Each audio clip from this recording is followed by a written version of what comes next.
Olá, sejam todos muito bem-vindos ao podcast Devaneios Filosóficos, agora no bloco Não Monogamia e Anticolonialismo. A ideia aqui é a gente discutir a partir de teorias, de depoimentos e relatos e muita reflexão o que nós entendemos por relações afetivas e como que nós podemos descolonizar essa noção inteira que nós construímos ao longo do tempo sobre o que é o amor, o que é amar e o que são as relações humanas. Vem comigo que temos muita coisa interessante para falar. Você já parou para pensar?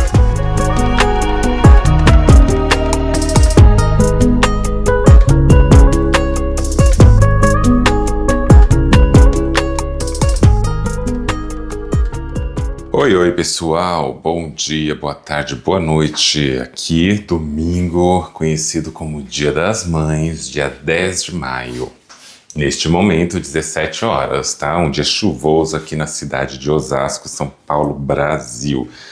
Hoje eu quero fazer uma conversa bem informal de novo, que vamos falar de temas bons, interessantes, mas sem roteiro, sem muita coisa de conteúdo, embora vai aparecer porque a Mamis é nerd, mas vai ser naquele formatinho lá, sabe?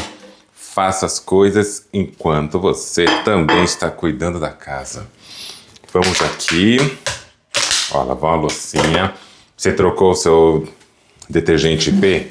Já devolveu eles? Já comprou outra marca para usar para lavar sua louça? Te atenta, viu?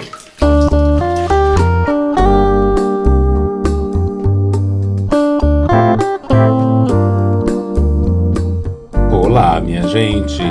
Eu preciso fazer um adendo aqui, que é o seguinte, né? Eu fui editar aqui o episódio e eu percebi que em alguns momentos, quando tem muito barulho aqui nas coisas que eu estou fazendo, dá umas cortadinhas de leve em alguns sons. Teve trechos enquanto eu estava lavando ali, e aí eu decidi cortar o trecho porque estava incomunicável, não dava para entender o que eu disse. Então já vou adiantar para vocês, tá? Vai ter alguns momentos aqui hoje que vai ter umas picotadas, vai ter uns cortes e etc. Releva isso, se vocês gostam da mãezinha aqui, releva isso, vai ficar um episódio meio assim, truculento. Mas a vida real é assim, né, gente? A Mami está ofegante em tantos momentos que eu fui perceber isso só na edição. Eu gravei esse trecho aqui depois que eu editei, né? Pra já preparar vocês, para vocês não saírem correndo. Então, se vocês quiserem simular que estão conversando comigo, vão escutar esse episódio durante a esteira, caminhando na rua, indo pro metrô, andando, porque aí vocês vão ficar ofegantes, se vocês forem sedentários, igual eu, vocês vão ficar ofegantes junto comigo, aí vai parecer que a gente tá na mesma vibe, tá bom? Então, se quiser escutar o episódio enquanto vocês arrumam a casa, enquanto vocês varrem aqui e ali e tal, e faz um barulhinho pra cá e pra lá, enquanto vocês estão andando no metrô, aquelas correrias, aproveita, porque a gente já entra no mesmo clima e a gente conversa de modo bem ofegante. Agora, por exemplo, eu não tô ofegante, né? Tô tranquilíssima porque estou sentadinha, gravando um aviso prévio do nosso podcast de hoje, episódio. E é isso, né, gente? Podcast real, na vida real de pessoas reais. Poderia jogar isso aqui fora e falar, vou gravar tudo de novo? Poderia. Ai, mas associação livre, né? É tão importante a associação livre. Vamos deixar ela aqui? Depois me conta aí o que vocês acham. Aí nas próximas vezes eu vou ficar mais atenta para que no dia que eu quiser gravar um episódio que seja nesse mesmo estilo, do estilo conversem comigo enquanto arrumo a casa, eu vou escolher dias que eu não tiver que fazer uma coisa tão intensa, né? De ter que lavar e tal, de mexer em muita coisa que faz barulho, porque eu já percebi as fragilidades desse meu microfone, que foi caríssimo, né? E que falaram que era muito bom. Mas ele é bom mesmo, só que é isso. Eu tenho que tomar os certos cuidadinhos. Tá bem? Dito isso, venham comigo aqui, ofegantemente, falar sobre relações, sobre um monte de questionamentos que a gente pode fazer sobre a vida. Vem cá.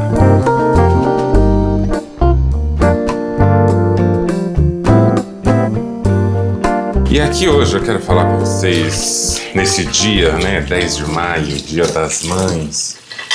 Eu quero falar com vocês sobre uma coisa assim que aparentemente não tem nada a ver com isso que eu vou falar, mas que tem tudo a ver. que é essa coisa que a gente escuta por aí. Será que eu sou uma pessoa não monogâmica? Será que eu sou uma pessoa monogâmica? Você aí que me escuta, você é o quê? Me conta. Porque essa pergunta, ela tem algumas questões. Algumas questões. A primeira delas é a questão que envolve um seguinte assunto, né? As pessoas falam ser uma pessoa não monogâmica como se a não monogamia fosse uma questão de identidade no seu eixo central da coisa, né? No mesmo sentido que a gente falaria, por exemplo, eu sou uma pessoa branca, eu sou uma pessoa trans, eu sou uma pessoa com deficiência e tal. As pessoas falam quase na mesma jogada, né? Só que elas falam isso dentro de um lugar que, como qualquer outra, digamos, identidade, é contextual. Tudo é um contexto, a gente sabe disso. Mas elas falam isso num contexto que ele é totalmente maleável, influenciável e que ele pode durar só uma noite, ele pode durar só um relacionamento, ele pode durar só um piscar de olhos e só uma excitação. É isso mesmo que vocês estão ouvindo. A gente fala, né, de ser uma pessoa não monogâmica como se fosse algo assim que vocês se tornassem uma pessoa não monogâmica e isso fosse uma coisa que vocês estão naquele momento, muito mais do que uma política afetiva. E aí, né, para quem acompanhou no dia de ontem, foi o lançamento do livro tão falado aqui por ela, que é Políticas Afetivas da Desobediência, que foi publicado pela editora Mandaçaia. Vou deixar o link aqui embaixo também, caso você ainda não tenha o livro, queira comprá-lo, queira saber um pouco mais sobre ele. Vou deixar aqui para vocês acompanharem. Mas aí, voltando, né? As pessoas falam de ser ou não ser uma pessoa não monogâmica como se esse aspecto fosse um aspecto, assim, muito da identidade constituinte dessa pessoa. Mas até que ponto isso se encaixa nesse modelo da identidade que acompanha a pessoa? Que está com a pessoa ali acima de certos momentos de prazer, de excitação, de ter que decidir estar ou não com alguém. Porque eu não consigo deixar de ser uma pessoa negra só porque bate na parede, me relacionei agora com uma pessoa branca.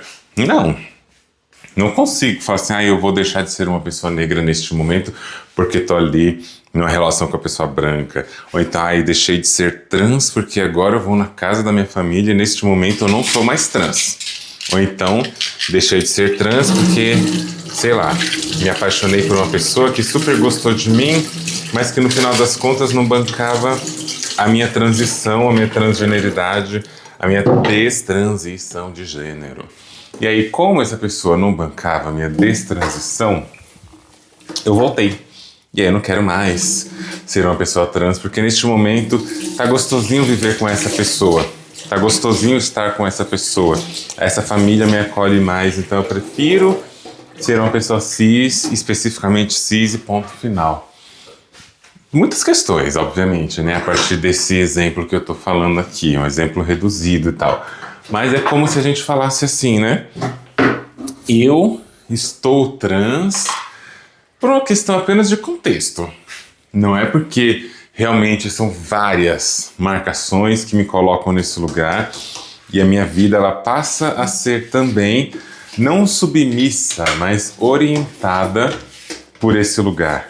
Orientada por essa escolha também, né? Que acho importante usar esse lugar da escolha, como eu já falei em outros episódios.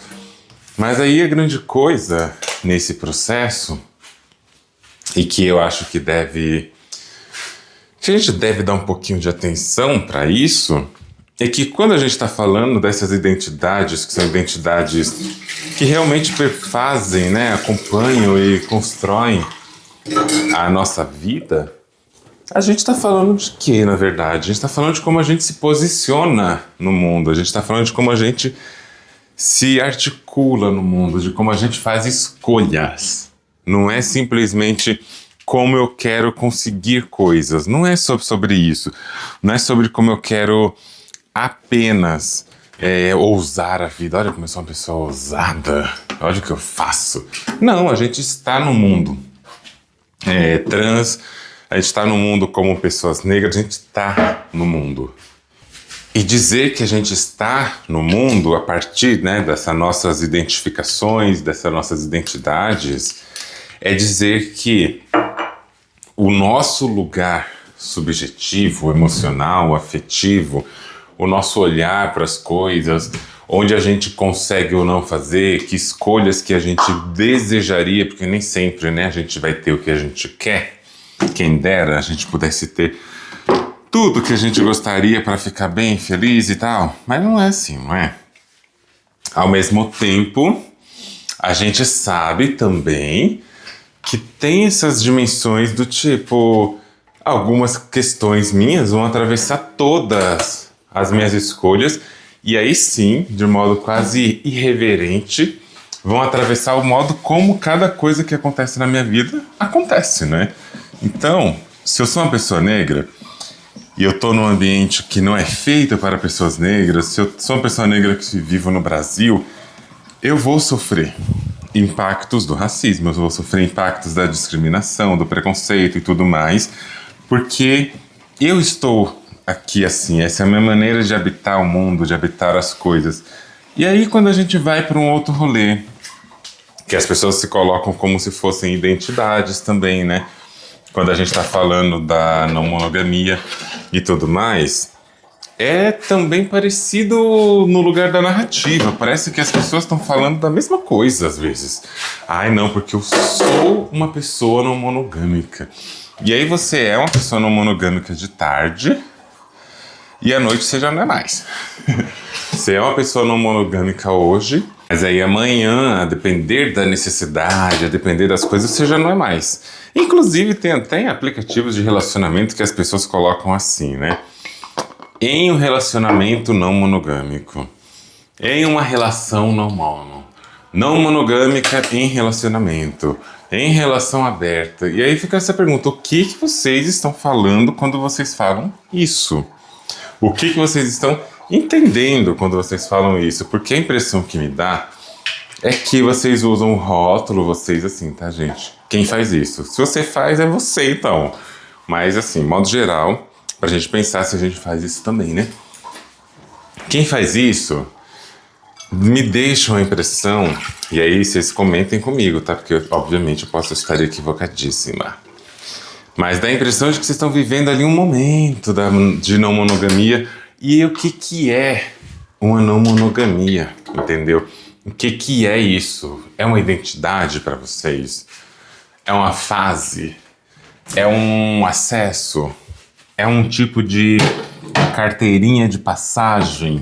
Vocês são as pessoas não monogâmicas porque vocês querem transar geral? Porque essa é uma outra coisa que escuto desde que eu entro no debate de não monogamia. Desde a primeira vez que eu escolho ali pensar essas coisas e falo, gente, esse sistema tá esquisito, né? Aí eu vou pensar uma não monogamia, vou pensar relacionamentos abertos e tudo. A coisa que eu mais escuto desde o começo é que a não monogamia é para vocês pegar pessoas. E aí às vezes eu quero acreditar que não é sobre isso, né? E eu faço de tudo para levar isso a sério. Uma questão bem assim de não vou aceitar que seja isso. Não dá para aceitar que seja só isso. Não é possível que a gente está falando de descolonizar afetos, descolonizar desejo, descolonizar todo um aprendizado tóxico. E no final das contas não é sobre isso que vocês estão fazendo. Aí vão lá, a gente fala, pensa e tal. E aí chega no geralzão da coisa. Do que esse povo tá falando? Transar com um, com dois, com três, com quatro, com cinco parceiros. E aí a coisa fica meio vazia, né? E eu já falei isso em outros momentos, tem no meu livro novo, desculpa aí, mas tem no meu livro novo, falando sobre como também é importante esvaziar os termos, mas a gente esvazia para preencher de novos significados, né? A gente não vai chegar numa luta construída com muita articulação, com muito empenho, para simplesmente esvaziar para que o colonialismo volte a preencher isso de significados colonialistas. A gente quer esvaziar dos significados colonialistas, colonizados, e esse esvaziamento colonizado é o esvaziamento que a gente pretende enfrentar. Porque senão a gente está brincando de quê? A gente está brincando de dar um novo nome para as pegações que sempre existiram dentro do colonialismo e tal. É esse tipo de coisa que a gente está brincando, de dar nomes novos e fofos. E ia falar novos e fofos. Novos e fofos para uma articulação afetiva que a monogamia já promete, que é ter mais de uma parceria. Ou vocês realmente têm a fantasia na cabeça de vocês de que a não monogamia inventou poder sair com mais de uma pessoa ao mesmo tempo. Ter mais de uma relação. Vocês estão achando isso? Não? Então não, né? Porque a impressão que dá é que também tem essa outra coisa. Não monogâmica em relação. Eu sou uma pessoa em relação não monogâmica. Quer dizer que agora você é uma pessoa que pode ter mais de um relacionamento afetivo sexual. Porque essa é uma outra restrição psicológica que vocês constroem dentro de uma epistemologia ainda bem colonizada.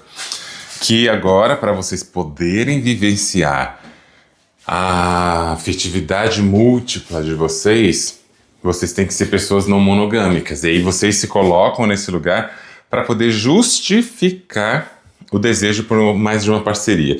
E aí vem o outro problema da situação, de que as pessoas estão achando por aí que a não monogamia, ela diz respeito a relações afetivos sexuais.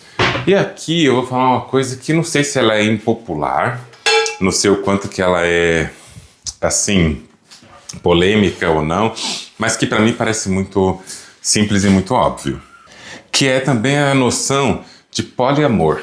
As pessoas falam de poliamor, poliafeto, poli não sei o quê. Na minha opinião, esse rolê de poliamor não é sobre relação não monogâmica. Ah, mas é sim, as pessoas são poliamorosas, poliamoristas, seja lá o que for. Isso é sobre não monogamia. Que seja, mas não é a que eu, Andreone Medrado, defendo, não é da qual eu tô falando. Querem levar a sério como não monogamia, levem. Mas não é a que eu estou dizendo. Não mesmo, tá? E aí cabe um adendo. Nem toda relação poliamorista é não monogâmica. Mas eu diria que toda relação não monogâmica é poliamorista. O que muda nessa interpretação é o modo como a gente encara cada uma dessas dimensões, tá? É o modo como a gente encara os conceitos envolvidos nessa relação. E aí, assim, né, gente, com todo respeito, ou respeito nenhum, a quem gosta destes termos. Termos que eu acho chato e sem graça para me referir a pessoas com quem eu me relaciono. Esse é meu afeto. Ai, esse é meu afeto. Ah, eu vou ali na casa dos meus afetos. Eu vou visitar um afeto no domingo. Ai, cadê fulana? Ai, fulana não veio. Fulana tá com um afeto dela. Cadê fulane? Ai, fulane não vai poder vir. Fulane foi ali visitar um afeto dele. Assim, gente, por mais que exista o desejo profundo de nomear a coisa, e a gente nomeia mesmo, não tem problema, nomear como afeto, na intenção de não ser nomeado como namoro, noivado e etc., não é tão assim eficiente, tá? Porque nomear como afeto ainda marca a mesma lógica, o mesmo lugar e a mesma expectativa de quando vocês nomeiam uma pessoa como namorade, tá? É a mesma expectativa. No final das contas, você tá ali diferenciando para quem te escuta, para você mesmo, né? Você tá diferenciando ali no momento da sua fala e da sua nomeação que aquela é uma pessoa com quem você transa. Entende? Isso eu acho muito curioso, porque ainda é difícil, né, entender essas coisas e tal. Mas assim, difícil eu falo pra mim também, sabe? Mas assim, a gente tem, né, essa necessidade, essa coisa de que eu preciso dizer pro mundo quem é a pessoa com quem eu transo. Olha só que coisa, né? Foucault, de novo, estava certo. Porque as pessoas acham que não se fala de sexo, que o sexo está reprimido e tal. tem nada reprimido, gente. A gente fala de sexo o tempo todo e, na verdade, tem que falar sobre ele mesmo.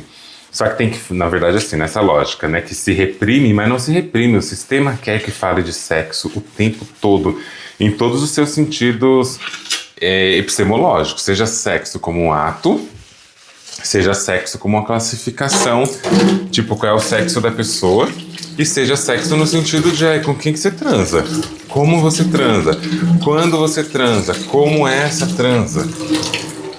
E aí a gente começa a ver essas enormes brechas que a gente tem para fazer novas repetições de coisas e de ciclos, dando nomes diferentes para eles, né? Porque eu não chamo de namorado, porque namorado é um termo colonizado. Porque eu não quero andar de mãos dadas nas ruas, porque isso vai falar que a gente tá namorando e eu não quero parecer com isso. Enfim, uma série de coisas que a gente vai construindo assim ao longo do tempo, ao longo da vida, que a gente poderia, se quisesse, se tivesse tempo e paciência, repensar, né? Poderia repensar. Não são coisas práticas mesmo e fáceis, assim. Mas que somos convidados a repensar, a fazer lógicas e elaborar nosso desejo, sabe? E o que a gente faz com isso? Geralmente a gente vai lá e dá uma recalchutada. A gente simplesmente elabora, diz que não gostou do nome que o colonialismo deu, e aí pronto, acabou. A gente dá um outro nome. Então chamar de afeto, nesse lugar, é pra mim a mesma coisa que chamar de namorado. Por quê, né? Porque se eu tô falando pra você que eu vou na casa de um afeto, eu tô dizendo que eu vou na casa de um afeto. Eu não podia falar que eu vou na casa de um amigo? Mas Andreone, aí seria quase a mesma coisa, porque a gente tá nomeando pela negatividade, não é? O afeto, eu tô dizendo que estou indo na casa de alguém com quem eu transo, na maioria dos casos. Eu transo, ou que tem uma relação afetivo-sexual mais íntima, seja lá o que for.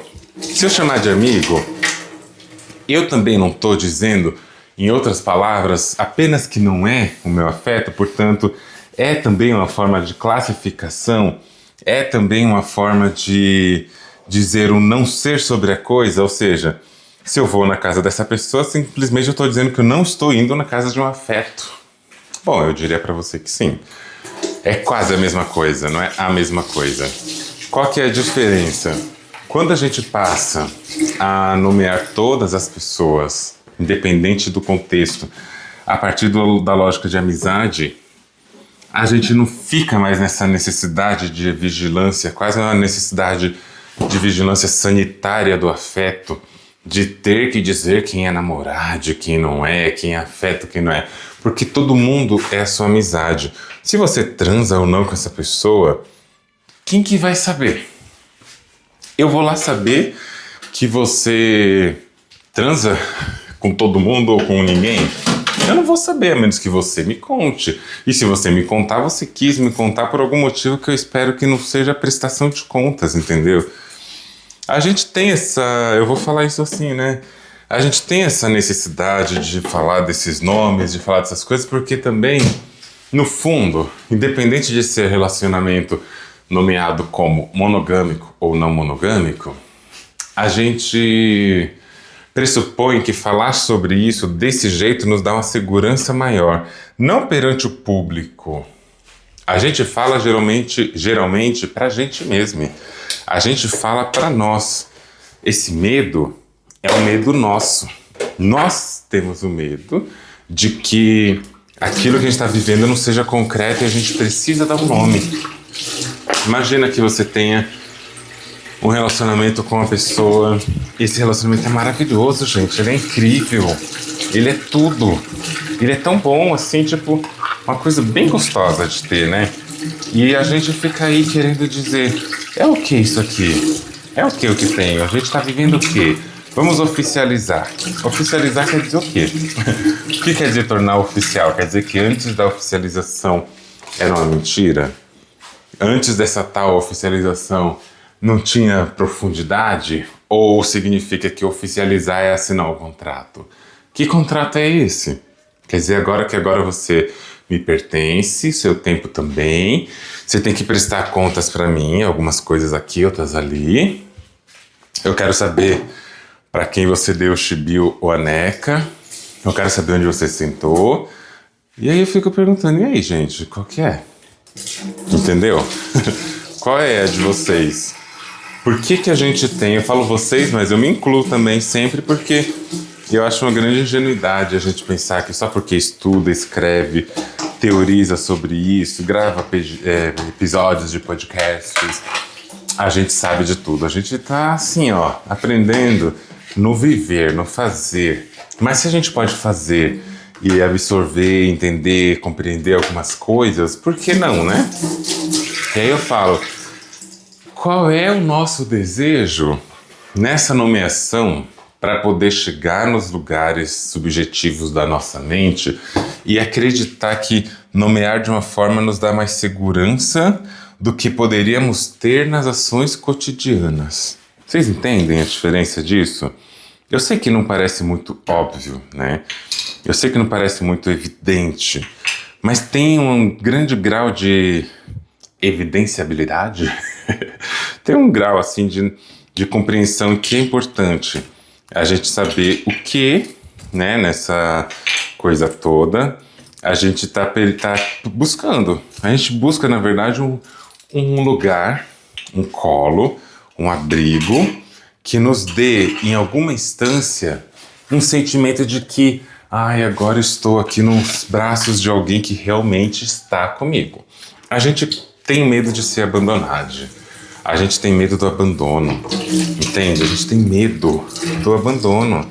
E se a gente tem medo desse abandono, e a gente assume isso porque eu tenho dito ultimamente em vários espaços, a grande questão do nosso sofrimento, dos nossos medos e das nossas angústias não é apenas tê-las ou não, eliminá-las ou não.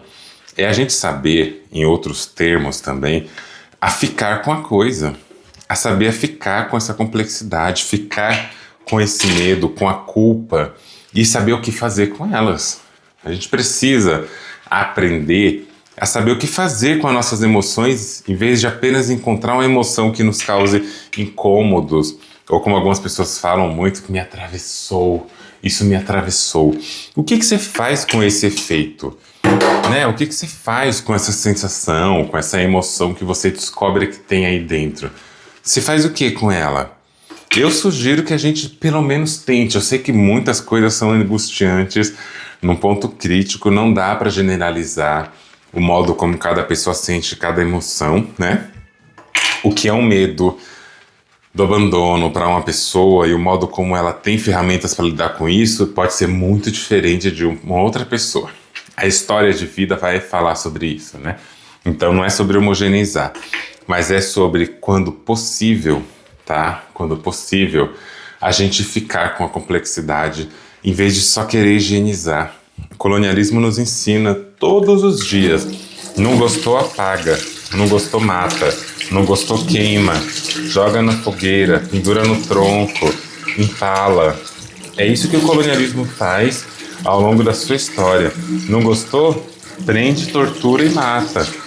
E a gente não precisa aplicar sobre a nossa vida essa mesma tecnologia que o colonialismo usou para nos condenar à morte.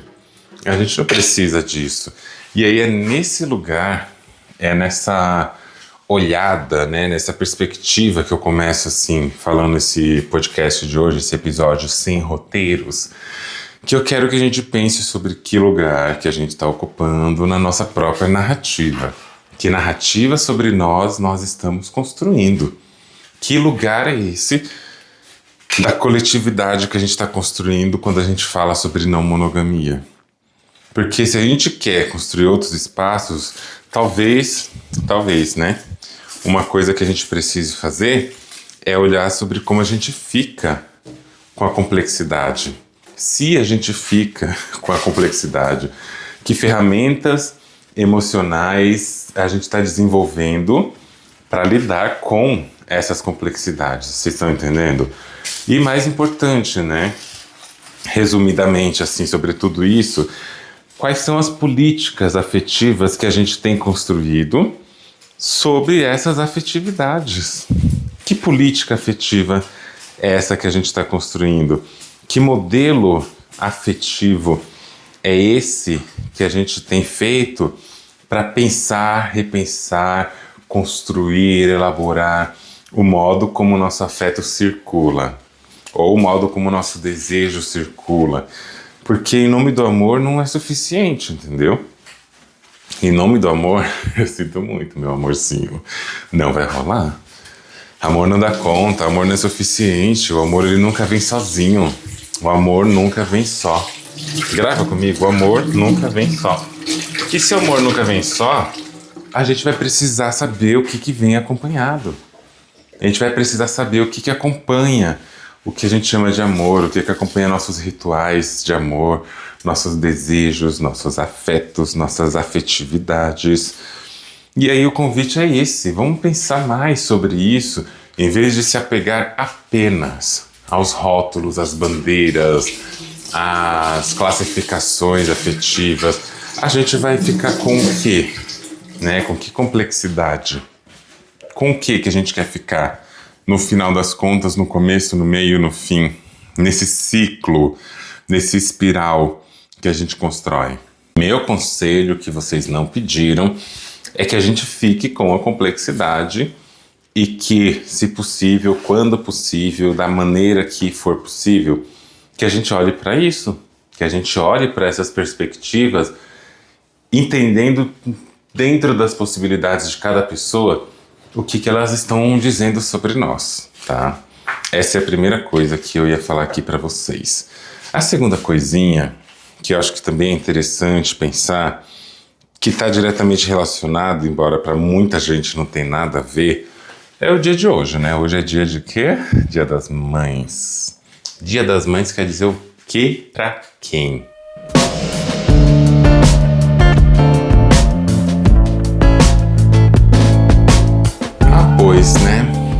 Pois, Dia das Mães.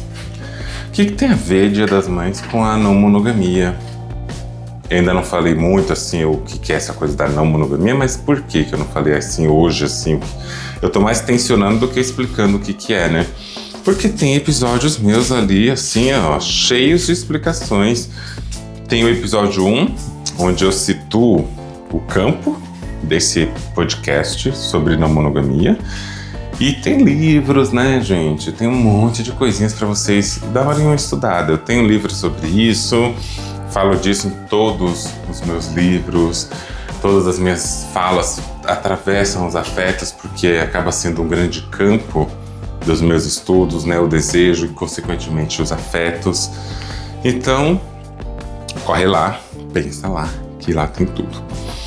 Mas a coisa que eu falo sobre esse lugar da não monogamia, o Dia das Mães, é porque também a não monogamia é sobre a gente repensar vínculos de modo geral. Como eu sempre digo, para de ser louca, para com esse negócio de ficar se colocando passando essa vergonha. Para de passar vergonha achando que não monogamia é só sobre relação afetiva e sexual. Para de ver, olha, parou agora.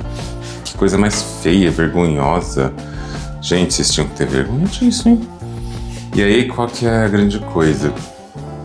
Família, esse grande núcleo, é geralmente colocado como um lugar que é um lugar absurdo, sabe?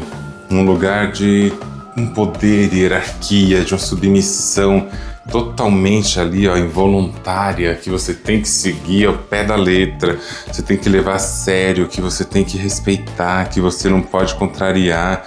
E se você faz isso porque você não dá mais conta de viver com a família por conta de violência e tudo mais, você sente culpa. Se você sai da família porque ela te abusa, ela te violenta, ela te agride, você sente culpa. Se você não chega na sua mãezinha no Dia das Mães e não manda sequer uma mensagem fria, calculada, e hoje em dia, né, produzida num chat GPT que seja, você, né, sente até culpa.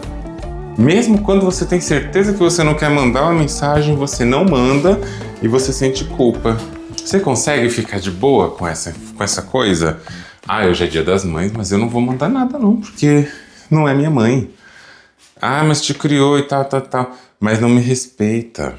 Não me quer do jeito que eu sou, não aceita as minhas escolhas, porque as minhas escolhas vão contra as escolhas dela, e aí a pessoa não aceita. Que tipo de amor é esse? Que amor é esse que só te ama se você obedecer também os ditames da própria pessoa? E eu não tô dizendo que todo mundo tenha que odiar suas famílias, né? Se a sua família te acolhe, te respeita, te dá cuidados, carinhos, e vocês têm trocas e construções saudáveis, vai e segue a vida. Vai lá e segue a vida. Agora, essa não é a realidade de muitas pessoas no campo LGBT, menos ainda. Não é a realidade de muitas pessoas LGBTs que têm as suas famílias que respeitam, que estão ali querendo construir vida, construir vínculo, construir sinceridade. Não é a maioria. Pessoas trans, LGBTs, quantas são expulsas da sua casa só porque querem ser quem são, né? Só porque querem viver a coisa chamada vida, com o seu desejo, com a sua vontade, aquela famosa coisa que, inclusive, eu ouvi ontem numa mesa que estava fazendo do lançamento, né? Que a Sofia Fávero falou sobre... Gente, a gente escuta muito isso, né? Eu quero que você seja feliz. Entende? Eu quero que você seja feliz quando você sair daqui. Você quer... Ai, bati. Você quer fazer as suas coisas? Faça, mas seja feliz. Então, assim, esse lugar de que as pessoas aceitam que a gente possa fazer as suas escolhas e tomara que sejamos felizes, é porque a pessoa já está pressupondo que a felicidade precisa ser encontrada, já que ela não habita na nossa escolha. Ela precisa ser encontrada. Se ela precisa ser encontrada, é isso, né? Ninguém chega numa pessoa heterossexual que fala assim, eu tô namorando uma mina, uma mona, ou seja lá o que for. E pelo fato de estar namorando uma mulher, o homem estar namorando uma mulher, a pessoa fala para essa pessoa ser feliz. Ninguém fala isso. Desejam sim, né, que as pessoas sejam felizes, mas não porque é um homem desejando uma mulher, porque aquilo ali é o caminho da felicidade. Desejam outras formas de ser feliz.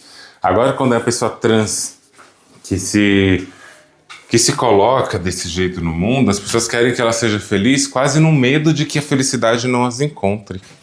Quase numa certeza de que aquilo que elas estão buscando não inclui felicidade. E aí que entra essa diferença, né? Até a felicidade tem gênero, até a felicidade tem cor, até a felicidade tem classe, entendeu? E assim, né? O que a gente está fazendo com isso? Então, o Dia das Mães é esse dia icônico no mundo, onde as pessoas acabam por construir, né, essa grande narrativa de que mãe é a grande força, etc. As mães perdem até a identidade, elas não têm nome, elas não têm datas, elas não têm nada, elas são mães. A vida delas começa ali. E quais são essas mães, né?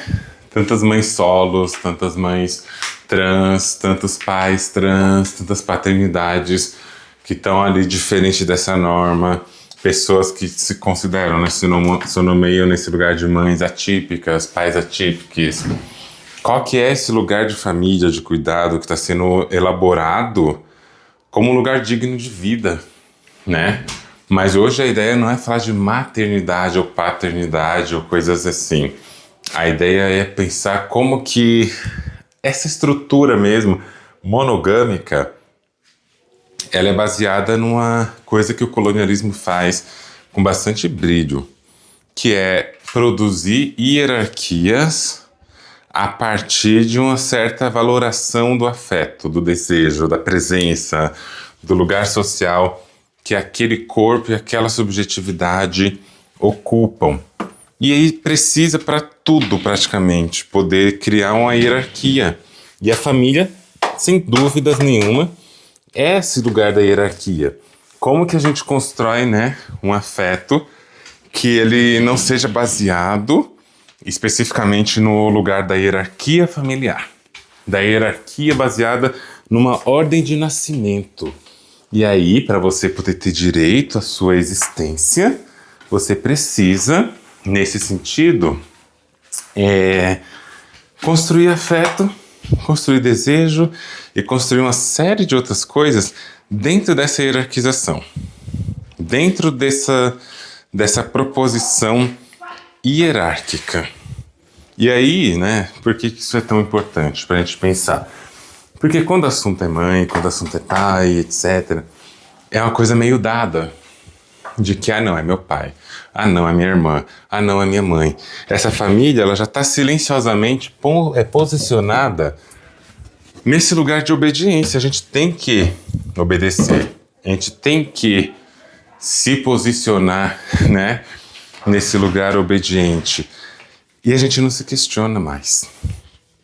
O silêncio é tão grande, ele toma conta de um jeito tão assim, profundo e protuso, que a gente só não se questiona mais. E ao não se questionar mais, a gente obedece, a gente leva as regras a fim. E aí, gente, a mami está meio assim ofegante, porque estou limpando a minha casa, né?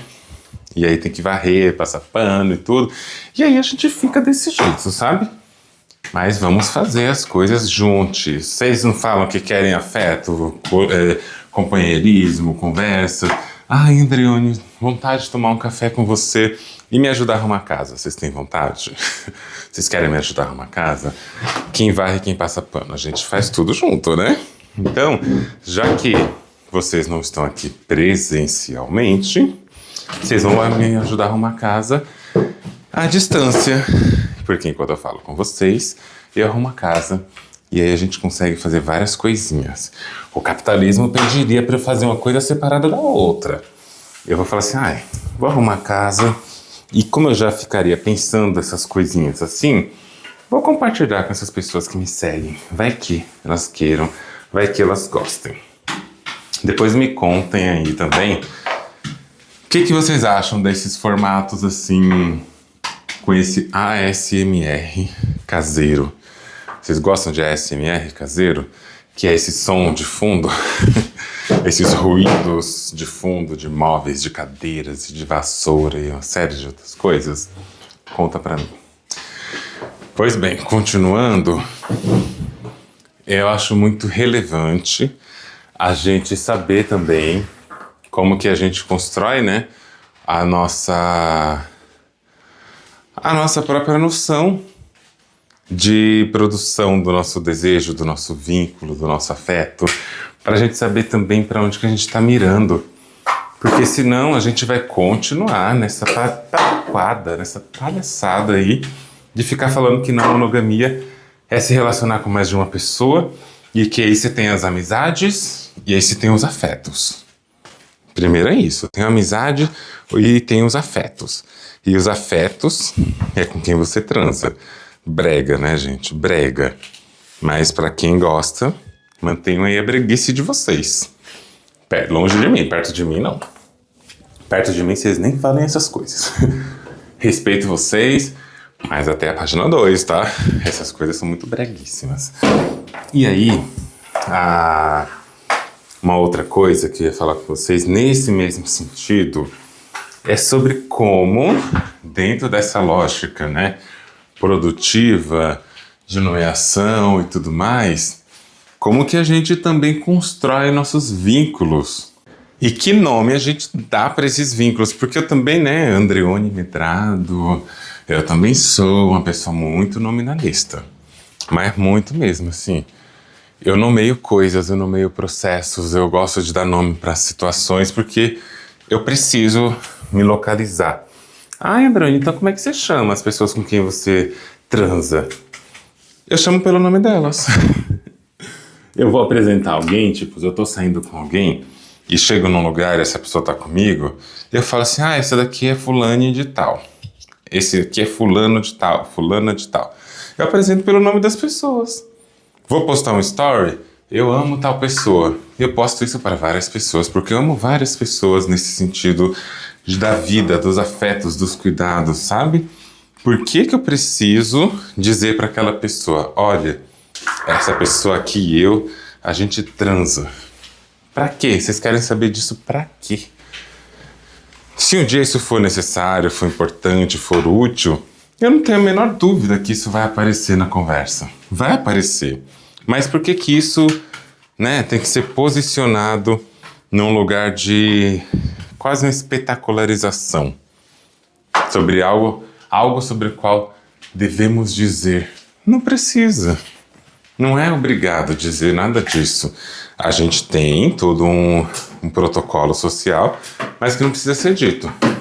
Então, Dia das Mães é só mais um dia comercial para a gente relembrar como que existe essa hierarquização, porque se houvesse um reconhecimento à maternidade, um reconhecimento assim, honesto, à maternidade como um todo, a gente não ia tratar bem as pessoas que gestam só hoje. A gente não ia tratar bem só hoje. A gente ia tratar bem todo dia. A gente ia tratar com respeito todo dia. A gente ia valorizar essa posição afetiva da pessoa que gesta, que cuida, das pessoas que são cuidadoras, dos cuidadores. A gente ia tratar isso de um jeito muito mais digno, muito mais respeitoso, com muito mais alegria, sabe? Com muito mais dignidade. Não apenas no dia dos relacionamentos, nos dias das celebrações festivas. Por que você não reconhece o afeto que você tem pela pessoa que é chamada de mãe como um potencial de amizade, como esse lugar amistoso, uma pessoa que é sua amiga, mais do que sua mãe? Para mim é sobre isso também. Para mim, o que me faz não ter amizade com a minha mãe hoje e não tê-la nesse círculo de amizade, nesse lugar que eu priorizo, que eu prezo, que eu admiro, é porque para estar comigo eu preciso admirar como amizade. Eu não vou estar com você, eu não quero estar com você se eu não conseguir te ver como uma amizade que merece. Merecer não é palavra, né? Mas enfim, não tem outra melhor agora aqui não. Essa é uma boa definição, né, para amizade. Amizade, aquela pessoa com quem você quer compartilhar, além de tudo, as suas fofocas. Talvez é isso, né, gente? A gente precisa saber o que a gente realmente prioriza, valoriza, reconhece como potencial nas pessoas com quem a gente convive, nas relações que a gente tece, nos vínculos que a gente produz. O que a gente está chamando aí, né, nos nossos relacionamentos de valores? O que a gente está chamando de valor? O que é o valor? Como que a gente constrói esse valor? O que orienta nossos desejos, nossas vontades, nossas buscas mesmo pelas relações? Não pode ser só uma nomeação barata e astuta que carrega no fundo uma série, né, de pressuposições, exigências e hierarquias inegociáveis. Não pode ser só isso. Não pode ser só uma relação onde a gente tenha que produzir no campo do afeto, no campo do querer, no campo do estar, no campo da vontade.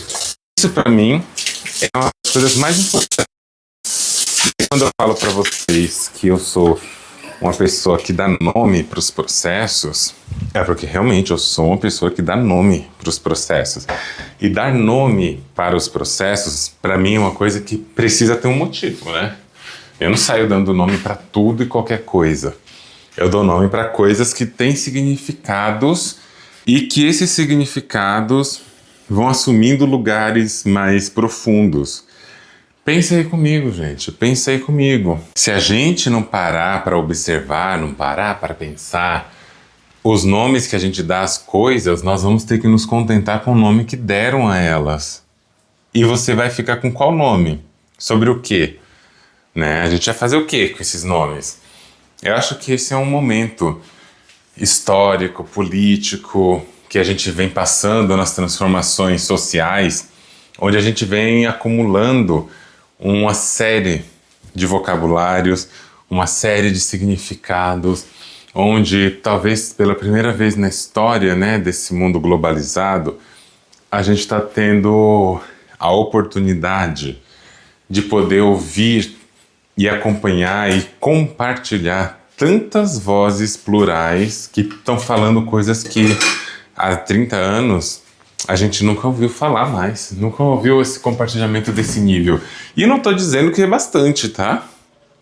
Não tô dizendo que a gente tem muitas vozes negras ainda, em proporção com vozes brancas, ou vozes trans proporcionalmente com vozes cisgêneras e assim por diante, ou mulheres em relação a homens cis. Não é isso, não.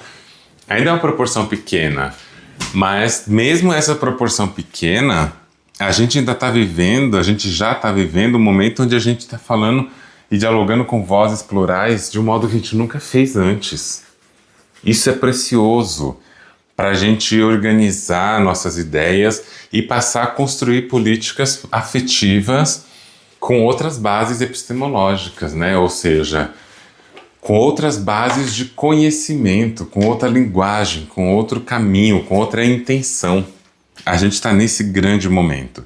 E o que a gente vai fazer com esse grande momento? A gente vai deixar passar, vai relevar, vai começar a usar as dinâmicas colonialistas nesse processo? Não. A gente quer usar outras nomeações, a gente quer pegar o saber popular, a gente quer saberes indígenas, saberes negros, ancestrais, saberes travestis, transmasculinos, saberes não binários. A gente quer saberes de mulheres, a gente quer saberes de pessoas que estão vivendo outras experiências de vida. É isso que a gente quer saber, entende? Trazendo saberes de vários lugares para compartilhar dentro de uma comunidade que vai produzir ruptura. Ou no mínimo, mas no mínimo, do mínimo, vai produzir incômodos, muitos incômodos. É isso que eu quero pensar com vocês aqui. A família, a hierarquização da família, tudo isso tem um objetivo, assim, de naturalizar o modo como a gente classifica as coisas, os afetos e os desejos. É uma tentativa muito específica de classificação de tudo isso. Mas a gente se pergunta, ou não se pergunta, qual que é o nosso caminho, o que a gente está fazendo, por que esse nome e não outro, como esvaziar esse nome colonizado e preencher de outras coisas, né? Como foi com termos gays, marica, queer, travesti, viado, preto, negro. A gente vai mudando o sentido, mas primeiro a gente esvazia ele do conteúdo colonialista, colonizado, e depois a gente traz novos significados que vão falar sobre nossa luta. A gente está fazendo isso? A gente tem disposição para fazer isso? São perguntas, não é? Perguntas importantes para a gente fazer, para a gente construir na nossa carreira, na nossa vida na Terra. Vamos pensar sobre esse tipo de coisa?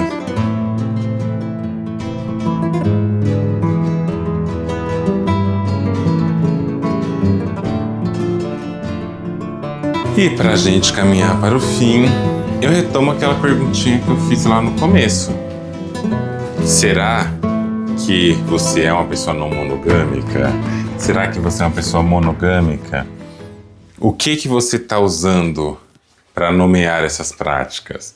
O que você está usando na sua construção afetiva, na sua construção de nomeação, para se posicionar, né?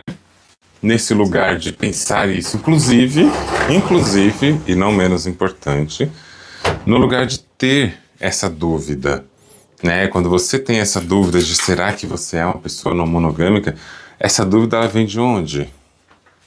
Essa é uma pergunta importante. O que te faz questionar se você é uma pessoa não monogâmica? E o que te faz questionar também se você é uma pessoa monogâmica? É só o fato, sei lá, de repente você ter ali naquele momento um desejo sexual por mais de uma pessoa, além daquela com quem você se relaciona? Essa é a única razão que te faz pensar, será que sou uma pessoa monogâmica ou não monogâmica e tal? O único motivo é afetivo sexual? Essa é uma pergunta. E é uma pergunta importante. O motivo que te faz pensar se você é uma pessoa monogâmica ou não, ele é de que natureza, de que ordem, de que tipo, né? Eu não acho que dá pra gente ficar com isso, com esse questionamento raso. E raso não quer dizer que não seja importante. Quer dizer que ele é raso no sentido próprio da coisa de que ele não dá conta de acessar lugares mais profundos do desejo, da questão, do questionamento. Ele é raso no sentido de que não permite aprofundamentos mesmo, entende? Então, assim, quando a gente está falando de um conhecimento mais profundo, onde a gente para questionar nomeações, ideias, sensações e tudo mais, a gente está falando ali de um tipo de conteúdo, um tipo de conhecimento que para a gente acessar, a gente vai ter que se desconfortar em alguma medida. A gente vai ter que se desconcertar em alguma medida. E em várias medidas, muito provavelmente, a gente vai precisar desobedecer. Esse é o ponto. A gente vai precisar desobedecer dinâmicas, desobedecer regras, desobedecer nomeações, para poder realmente ficar com a questão, para poder ficar com o problema, né, para chamar a Dona Haraway. A gente vai precisar ficar com o problema mesmo, assim, de que, gente, como é que eu lido com essa minha insegurança? Será que é sendo uma pessoa monogâmica que eu vou lidar com essa insegurança? Acho que não. Como que eu lido com essa insegurança? É assumindo um nome para mim? Não somente. A gente vai lidar com essa insegurança quando a gente olhar para ela com sinceridade, quando a gente olhar para ela e falar assim, tá, primeiro, deixa eu assumir que eu tenho essa insegurança, porque uma galera também acaba falando nas suas próprias cabeças de que, não, eu tô de boa com tudo, eu tô de boa com isso, eu tô de boa com aquilo, e ingressam aí em relacionamentos que qualquer problema que acontece vira uma crise gigantesca. E a pessoa adoece mentalmente, outras pessoas adoecem mentalmente nessa demanda. E no fundo, não é que tem certos e errados, culpados e inocentes, né? Mas é que a gente precisa olhar para nossas demandas. A gente precisa entender não todas as coisas, né? Porque a gente não tem totalidade da compreensão da vida. Mas a gente precisa entender, em algum sentido, o que realmente nos movimenta, né? O que nos assusta, o que nos dá acolhimento, o que nos dá colo e o que nos dá muito medo. Como que a gente não vai assumir que tem medos na vida? Por que a gente não vai assumir esse tipo de coisa? Eu começo aqui, né? A gente não tem direitos de assumir esse tipo de coisa? Você entende? O direito de nos posicionar nessa lógica mesmo, assim, do desejo, como esse desejo que... ele é um desejo produzido num mundo que nos assusta, né? O desejo de bancar uma vida totalmente alheia, ou mais alheia dentro do possível, das visões monogâmicas, ele vai nos assustar. Não é sobre você ter que lidar com essa experiência, essa política, digamos, não monogâmica, com toda a sua bravura. A gente não está pedindo por isso. Inclusive, para quem, né, acompanha as discussões, para quem acompanha os debates que eu tenho proposto, vai entender também que quando eu falo assim de não monogamia, eu também estou falando sobre a gente ficar com a nossa vulnerabilidade. Estou falando também sobre o direito à vulnerabilidade. A gente não tem direito a ser vulneráveis? Por que não? Porque é isso, o amor romântico ele também é um amor baseado na epopeia, na bravura, naquele lugar onde você tem que vencer. E aí você tem que sofrer para poder alcançar uma dádiva. Só que não é um sofrimento qualquer. É um sofrimento, como dizer assim, de recompensa. E aqui eu não quero propor isso, não. Quero propor nada disso, não, assim... Ninguém tem que ficar buscando sofrimento para mostrar honra. A gente tem que olhar para o nosso sofrimento para tentar lidar com ele, ficar com ele, conviver na medida do possível com o que está sendo apresentado ali diante de nós, na nossa cara, e falar o que eu faço com isso que está aqui, né? Como eu lido com isso que está aqui, está posto aqui, está na minha frente. O que eu faço agora com a emoção que me invade, com essa insegurança que me toma? O que eu faço aqui com esse medo que me abandonem, que me troquem por outra pessoa e etc. São muitas inseguranças que podem, e se você quer saber, que provavelmente virão. Não apenas podem vir, mas que provavelmente virão. O que você faz com isso que vai chegar aí na sua porta e vai te assustar?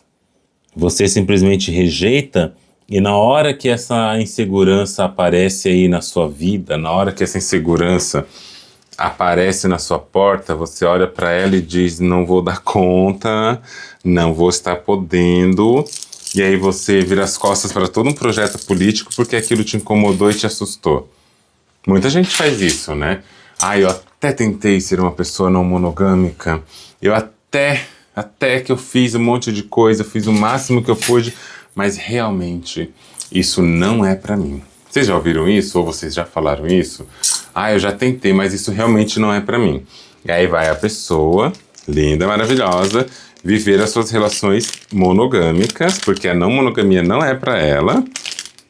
E aí essa pessoa vai viver as suas relações não monogâmicas, as suas relações monogâmicas, e aí quebra a cabeça aqui em uma, quebra a cabeça ali em outra, se desmotiva nesse lugar, se decepciona naquele outro, desencanta, e aí chora, e aí sofre e tudo, mas não desiste de jeito nenhum da monogamia. Quebra a cara 10.000 vezes, atrapalha a sua rotina, sofre, chora por isso e por aquilo, mas não cogita dizer que a monogamia não é para essa pessoa. Não diz: tentei a não monogamia, tentei a monogamia, não funcionou. Quer saber? Nunca mais me relaciono com ninguém. E levar isso a sério. Não, as pessoas não fazem isso, não. Elas vão tentando na monogamia até encontrar alguém onde o sofrimento seja um pouquinho menor. Onde as dores sejam um pouquinho mais jogadas para debaixo do tapete. Onde as elaborações sejam menos discutíveis, né? E aí a pessoa consegue dar conta. Curioso, né? Incrível, né? Como isso acontece. Eu tô bem assim. Mas por que você não experimenta tal? Não, eu tô bem assim, eu estou ótima assim, isso tá funcionando pra mim. E aí a gente vai falar o quê? Você vai discutir como? Com quem não quer discutir? Não vai, né? Você vai falar que, olha, por que você não experimenta olhar para suas dores de um jeito melhor do que ter que se encaixar e se adequar em uma vontade específica? Porque a pessoa não quer. A pessoa se acostumou, aprendeu a lidar nesse lugar específico de coisas que são silenciosas ou, né, silenciadas na sociedade. A monogamia é cheia de acordos e acordos e acordos e muito mais acordos silenciados, silenciosos. Você cumpre uma série de demandas que você nem sabia que precisava cumprir, ou que você sabia mesmo que ninguém te relembrou delas, né? Porque esses são os acordos monogâmicos. Mas não, a pessoa consegue insistir na fala de que a não monogamia realmente não é para mim. E aí eu retomo para o nosso encaminhamento aqui, eu retomo o que eu disse lá na frente. O que é isso que vocês estão falando, que é: eu estou num relacionamento não monogâmico. Eu sou uma pessoa não monogâmica. Tipo, você é uma pessoa não monogâmica em que sentido? Em que aspecto que você está falando isso, de ser uma pessoa não monogâmica? Real, em que aspecto que você está falando esse tipo de coisa? Com que finalidade, né, você está falando isso? Porque você é uma pessoa não monogâmica por enquanto as pessoas ao seu redor afirmam esse posicionamento, enquanto você, né, você é uma pessoa não monogâmica enquanto você consegue lidar com as suas relações e tudo mais, ou você é uma pessoa não monogâmica só enquanto não apareceu alguém que te prometesse a monogamia? Porque isso é uma coisa curiosamente interessante que eu vejo acontecendo, né? Dizeres do tipo: eu sou uma pessoa não monogâmica em uma relação monogâmica. Eu sou. É quase tão estranho e esquisito e até incoerente em várias instâncias, se a gente quiser, né, radicalizar a conversa, quanto dizer para vocês assim, né? Eu sou uma pessoa antirracista mesmo. Mas eu estou me relacionando com uma pessoa racista. Interessante, né, minha gente? Conta mais sobre isso. Eu sou uma pessoa que é... Eu não sou transfóbica, tá? Eu não sou transfóbica. Mas, por enquanto, estou me relacionando com uma pessoa transfóbica. A gente consegue, né, nessas lógicas estranhas, e não estranhas no bom sentido, estranhas no pior dos sentidos, mais populares, a gente conhece, na verdade é isso, né? Não é nem uma lógica estranha em nada. É uma lógica bastante conhecida, não tem nada de estranho nessa lógica. É essa lógica de que assim, eu sou uma pessoa não mono que estou me relacionando com uma pessoa monogâmica. Olha, para você conseguir se relacionar com uma pessoa monogâmica, você precisa ser uma pessoa monogâmica também. Entendeu? Ou a pessoa que está com você, ela vai precisar também olhar para ela e dizer assim, olha, eu quero novas políticas afetivas. E aí vem de novo o tensionamento, que eu espero que vocês tenham se incomodado com o que eu acabei de falar, né? Porque a ideia é essa, produzir esse incômodo aí em vocês. O tensionamento é, a gente é uma pessoa não monogâmica? O antirracismo, caso, numa boa hipótese, né? Vamos pensar positivamente um pouco. O antirracismo é uma política sua, é uma identidade sua, ele está aí sendo negociado, você negocia o seu antirracismo, você voltaria a ser racista dependendo da ocasião, dependendo da política que você se insere, você topa ser racista de novo, ou seu antirracismo diz respeito a uma posição que você assume na sua vivência, a qual você não quer mais recuperar, porque a sua forma de estar no mundo não compreende mais o racismo como prática. Porque a não monogamia é mais ou menos isso, tá? Assim, resumidamente, é mais ou menos isso.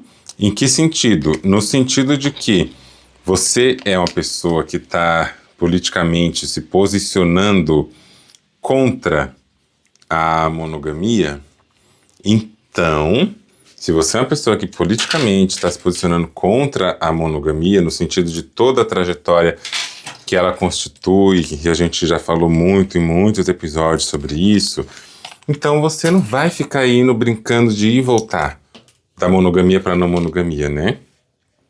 É sobre a gente assumir uma certa coisa, uma certa condição de estar no mundo, e a partir dessa condição que a gente assume, a gente fala assim, tá, eu vou lidar com isso. E aí vamos supor que você assumiu essa política desobediente não monogâmica, né, de estar no mundo, de encarar a realidade, etc. E ao assumir essa política de estar no mundo dessa forma, com essas estruturações, você também assumiu para você que você vai enfrentar esses seus medos, que você vai enfrentar essas dificuldades que vão sim se apresentar diante de você, mas que você quer enfrentar essas dificuldades no seu modo também, respeitando o seu tempo, respeitando as suas condições. O que isso significa? Significa que você não vai sair por aí dizendo, eu sou uma pessoa não monogâmica que me relaciono com uma pessoa monogâmica. Não. Você vai assumir para você, olha, estou nessa relação aqui, não sei porquê, às vezes você sabe, né? Mas eu estou aqui consciente do que eu estou fazendo e consciente de que não é o lugar que eu quero habitar. O que lugar? A relação? Talvez, né? Mas o formato. Não é isso que você quer carregar para você, não é isso que você quer viver como política afetiva, porque acho que a não monogamia, muito além de uma identidade, ela é uma política afetiva. Ela precisa ser uma política afetiva, porque quando ela se torna uma política afetiva, a gente carrega ela com a gente. E aí você pode, opcionalmente, com o tempo, escolher, né? Não se relacionar de modo monogâmico. Porque uma coisa é você se relacionar com uma pessoa que está se dizendo monogâmica. Eu já não faria muito isso mais não, porque se a pessoa está se dizendo monogâmica, quer dizer o quê? Que ela concorda com os princípios monogâmicos? Quer dizer que ela funciona dentro dos princípios monogâmicos? Quer dizer que ela está topando esses desafios monogâmicos? Quer dizer o quê? Acho estranho, né? Acho difícil, acho complexo. Mas é isso também, as pessoas também atravessam momentos de decisões, momentos de que também elas sempre se nomearam dentro de uma prática monogâmica, e agora elas encontraram, sei lá, uma possibilidade, sei lá, um questionamento para além da monogamia, e elas querem viver esse lugar. E aí elas ainda têm medo. Vamos falar assim, na melhor das hipóteses, né? Ela tem medo de agarrar o nome não monogamia. E a partir de agarrar esse nome, elas têm medo de repente não bancar, né? Não dar conta dessa vivência e tudo, como se a gente estivesse aqui exigindo que você tenha que alguma coisa. E aí, nessa lógica nominalista, a pessoa acaba saindo de um lugar, que é esse lugar monogâmico, e indo para outro estado, só que não quer abandonar o nome porque tem medo dos estigmas, tem medo de uma série de coisas. Mas aí, gente, vocês vão incomodar ou não vão?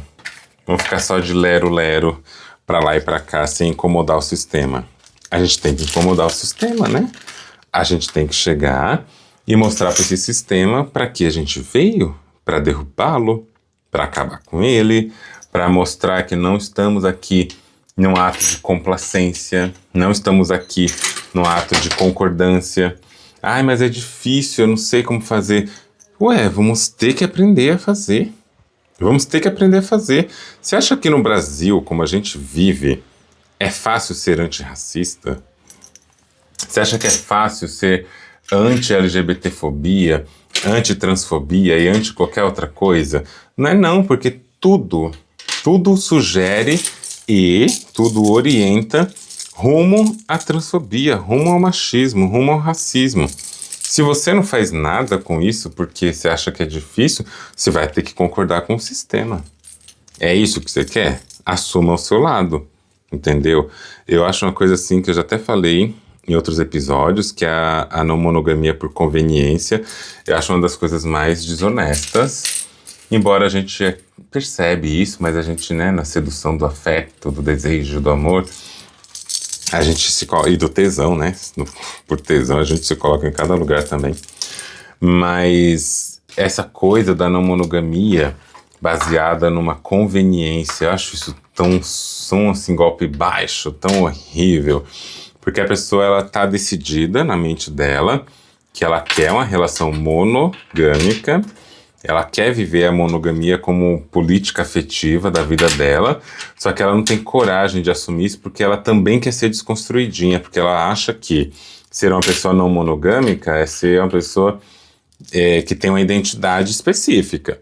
E ela acha que a não monogamia é uma coisa assim que te dá uma identidade política, portanto te coloca quase no lugar de uma pessoa desconstruída. E aí ela busca essa desconstrução, né? Porque é mais cool, é mais sei lá o quê. E aí elas querem viver isso para agradar um grupo, para se inserir num grupo. E eu acho isso pouco, né? Mas tem gente que gosta. Só que no fundo, essas pessoas estão ali apenas experimentando uma ampla variedade de escolhas sem sentir culpa. Mais ou menos sem sentir culpa. Por quê, né? Em que sentido? Porque são pessoas que estão ali dentro de políticas monogâmicas, estão ali vivendo sempre esse lugarzinho de que tem que encontrar a primeira pessoa incrível, casar com essa pessoa e construir a vida com essa pessoa. Só que elas já entenderam, né? Que é difícil você mirar numa pessoa e acertar logo de vez, né? Essa coisa do cupido, do alvo. E a grande questão é assim, essas pessoas querem experimentar várias pessoas ao mesmo tempo, como se fosse no catálogo de carnes, e querem sair experimentando várias ao mesmo tempo. E se ela encontrar alguma que seja carente o suficiente para dizer não, eu abro mão das minhas políticas afetivas para ficar com você, com certeza eu faço isso. Aí ela encontrou ouro, entendeu? Isso, entre outras coisas, é uma política que as pessoas fazem para vivenciar uma não monogamia por conveniência.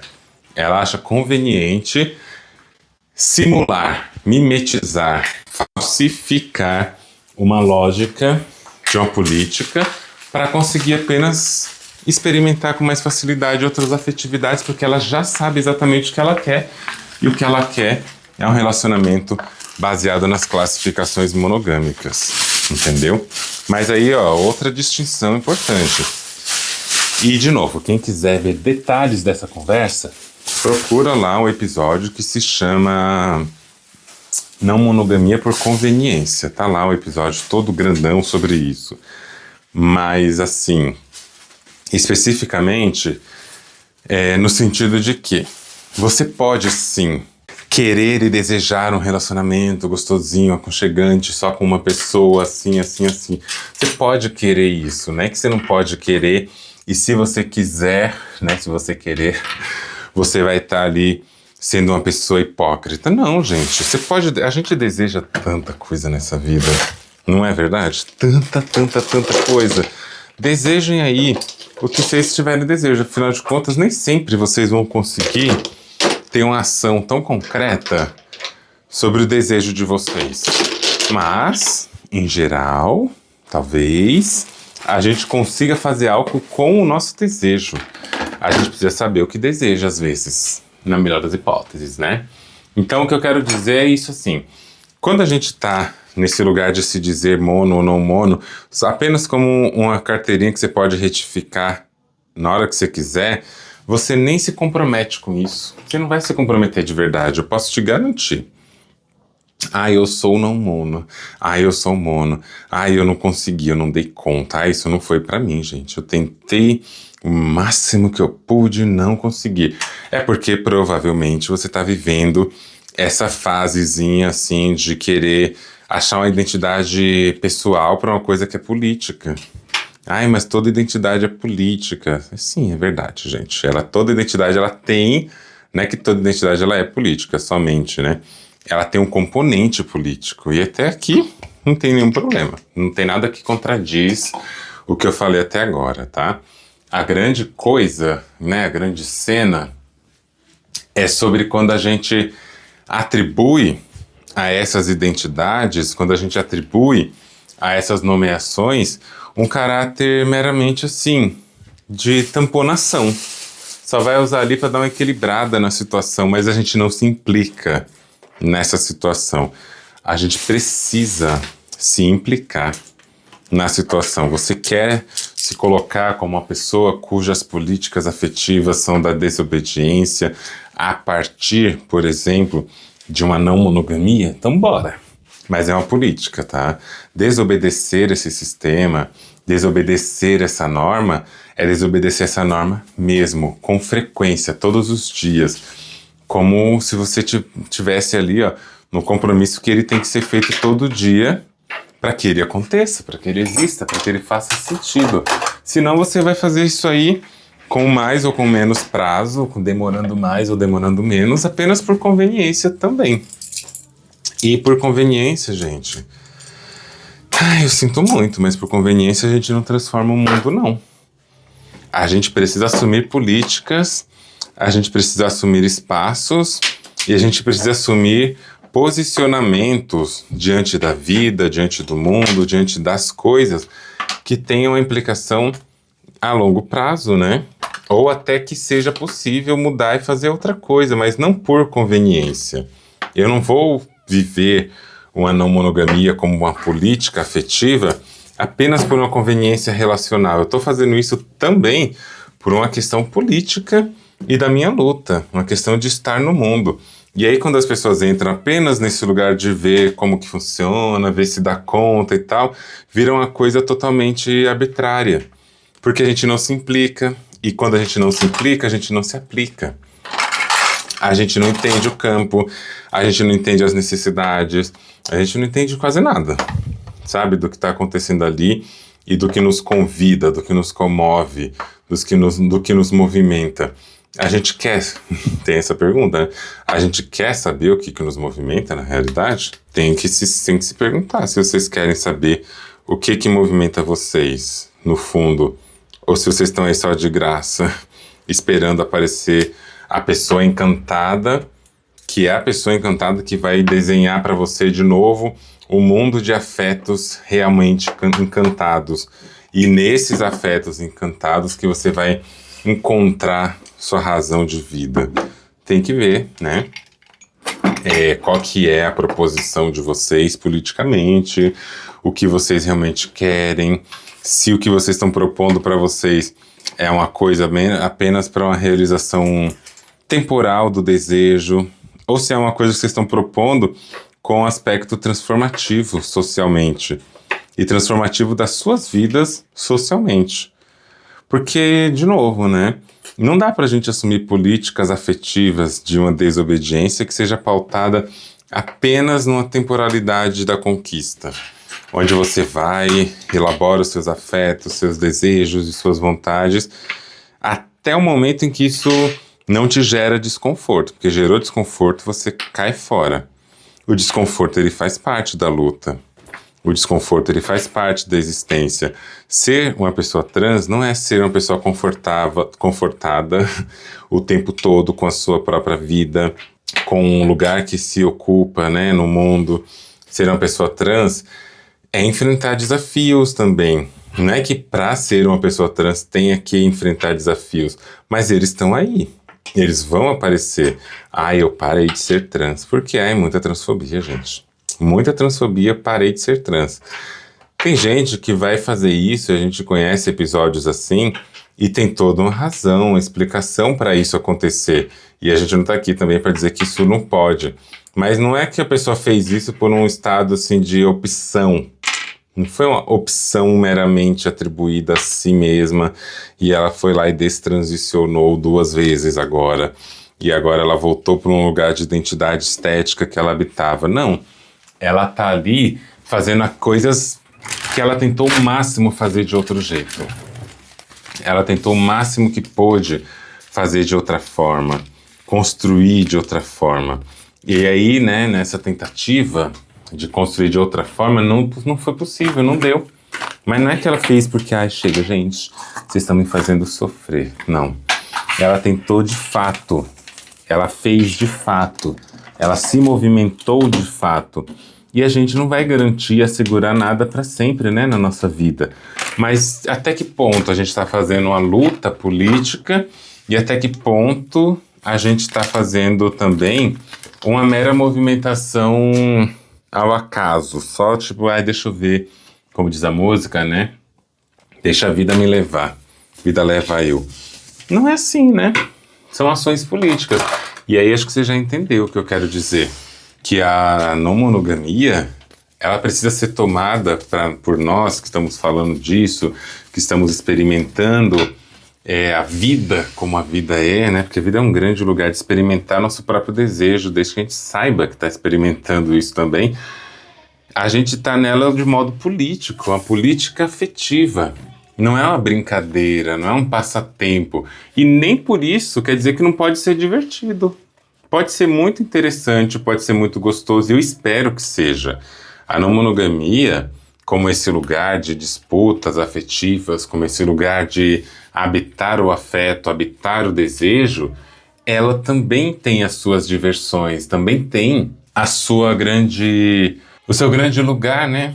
De produzir em nós essas dinâmicas que vão fazer com que a gente também encontre prazer, encontre proliferação, em que seja um lugar também de cuidado, de carinho, de dengo e de um monte de outra coisa. Só que isso é parte da política. Isso não é parte, vamos chamar assim, de um capricho. A gente não está aqui para falar que toda luta tem que ter sangue toda hora. Tem desafios e vão ter muitos desafios. Quem é ingênua ou ingênuo ou ingênue a ponto de achar que não vai ter desafio? Vai ter. Só que a gente precisa assumir esses desafios. E assumir os desafios nessa lógica que eu falo da não monogamia é a gente também olhar para isso e falar assim, opa, pera lá, eu não tô aqui, né, para ficar brincando de ser uma pessoa não monogâmica. Eu estou aqui para fazer uma política afetiva da desobediência transformadora. Então, se a ideia é uma política transformadora, peraí, deixa eu ver aqui o que eu estou falando para mim. Deixa eu ver aqui o que eu estou propondo, né, para mim, como uma política de transformação mesmo, como uma política de afeto que realmente vai ali mexer na minha base existencial, que vai ali mexer na minha crença, que vai mexer na minha estrutura cognitiva, sei lá o que vocês queiram chamar. Porque é só assim, olhando esse projeto político de dentro, que a gente vai questionar esse projeto político da monogamia. Não é assumindo meramente uma identidade temporária de não monogamia que a gente vai mudar nada, tá bom? Não é? E eu não quero desanimar ninguém. A única coisa que eu quero dizer é, quando você se pergunta se você é uma pessoa não monogâmica ou uma pessoa monogâmica, você está se perguntando nisso com base em quê? Pra quê? O que você quer com isso? O que você quer construir, né? Quando você se pergunta isso, você quer construir alguma coisa? Você está desafiando algum sistema quando você está perguntando isso? Ou você está perguntando isso assim só porque, respondendo ou não a essa pergunta, você não tem nenhuma transformação efetiva na sua vida, entende? Porque tem perguntas que elas são feitas na ordem do questionamento. Ela nos afeta, e não é pouco, e aí a gente vai procurando o que a gente faz com a própria pergunta. É mais do que o que a gente faz com a resposta. Às vezes a gente precisa fazer mais perguntas do que respostas, mas também a gente precisa olhar mais para qual é a pergunta que a gente está fazendo. Qual é a pergunta que a gente está se fazendo mesmo? A gente está perguntando o que pra gente? É importante a gente saber que perguntas a gente está fazendo, porque muitas vezes a gente foge de perguntas difíceis, tá? A gente tem medo, pavor, um pavor assim que treme a espinha, de cima até embaixo, um frio na espinha, de cima até embaixo, quando algumas perguntas são difíceis, a gente não quer nem olhar para elas, jamais, já, né? Você não quer pensar, você não quer elaborar essa pergunta, você não quer topar com a dificuldade e com a complexidade dessa pergunta. E aí vocês ficam fazendo perguntas mais simples, ou então você até faz essa pergunta, mas você não procura, de fato, olhar para ela na complexidade de resposta que ela te pede. Quando a gente se fala, né, será que eu sou uma pessoa monogâmica ou não monogâmica? A gente está perguntando isso para quê? Para responder essa pergunta para quem também, né? Essa é outra coisa. Eu quero responder essa pergunta para quem?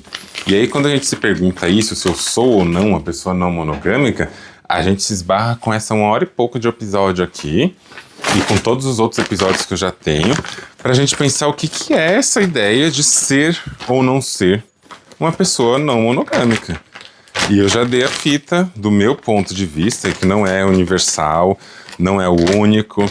Existem muitos outros pontos de vista por aí que vocês podem coletar, entender, fazer e a partir daí construir os próprios pontos de vista, porque também é isso, né? Habitar e praticar essa política afetiva da desobediência, da não monogamia, não é seguir o que eu tô dizendo. Seria muito pelo contrário, né? Só seguir o que eu tô dizendo pelo que eu tô dizendo, não acho nada interessante. Porém, você pegar isso que eu estou dizendo, elaborar dentro das suas chaves, elaborar dentro das suas capacidades, das suas possibilidades concretas, isso sim eu acho produtivo no lugar de que vai produzir rachaduras no sistema, vai produzir dinâmicas mais interessantes, porque aí é você falando do que você consegue, é você produzindo aquilo que você pode dar conta, aquilo que vai encaixar na sua vida e que você vai entender. Porque acho que a principal coisa é isso, você entender o que você está fazendo. Adianta o quê? Você sair por aí produzindo relacionamento, e relacionamento de novo, né? Não é sobre a relação afetiva, sexual, mas produzindo relacionamentos sem entender onde que cabe cada coisa. É sobre saber como se relacionar com as pessoas para além da fantasia monogâmica. E aí discussões que a gente tem o tempo todo, né? Às vezes a gente quer, sei lá, viver o mundo, mas a nossa chave tá toda na monogamia ainda. Você chama uma pessoa para passear com você, para conversar, para sair e tudo mais, e de repente aquela pessoa já trouxe namorado, namorada, seja lá como essa pessoa chama, o afeto, né? Para vocês que gostam dessa categoria. E a pessoa não consegue fazer nada só. Vamos assistir um filme, vamos comer, vamos passear. Posso levar a tal pessoa? A gente precisa começar a falar assim agora. Não, eu chamei só você. Eu quero construir o nosso vínculo nesse momento.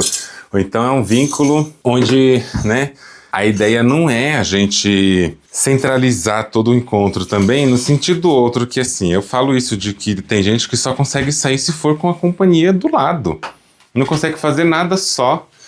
Isso é problemático em algumas instâncias, né, para não dizer em várias, porque, primeiro, essa pessoa não consegue sair, ou ela não pode, a relação fica abalada se sair sozinha. O que dá nessa história toda? Não existe um espaço de construção, porque aí o que acontece, né, é que muita gente começa a se relacionar e as redes afetivas amplas e plurais, assim, começa a se relacionar afetivo sexualmente, né? E aí as redes de afeto, as redes de cuidado, as redes de amizades, muitas amizades importantes, são colocadas todas de escanteio. Porque agora a pessoa encontrou alguém que a completasse. Agora a pessoa tem ali o amor da vida dela, que vai dar sentido para aquela vida, vai dar forma, né, para aquela vida, para aquele desejo, e agora tudo tá ali muito, muito bem encontradinho. E aí o relacionamento afetivo sexual com aquela pessoa acaba, e aí a pessoa volta, vazia, sem rede, desprotegida.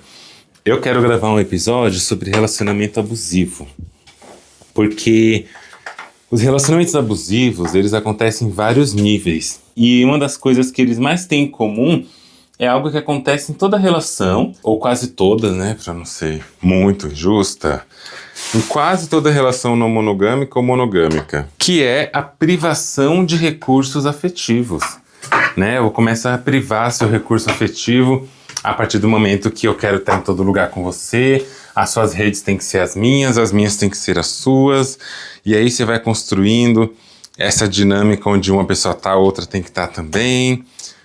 E aí você enfraquece, e enfraquece bastante os seus vínculos. Porque na hora que essa pessoa não puder estar com você, na hora que essa relação não se sustenta, você fica sem rede.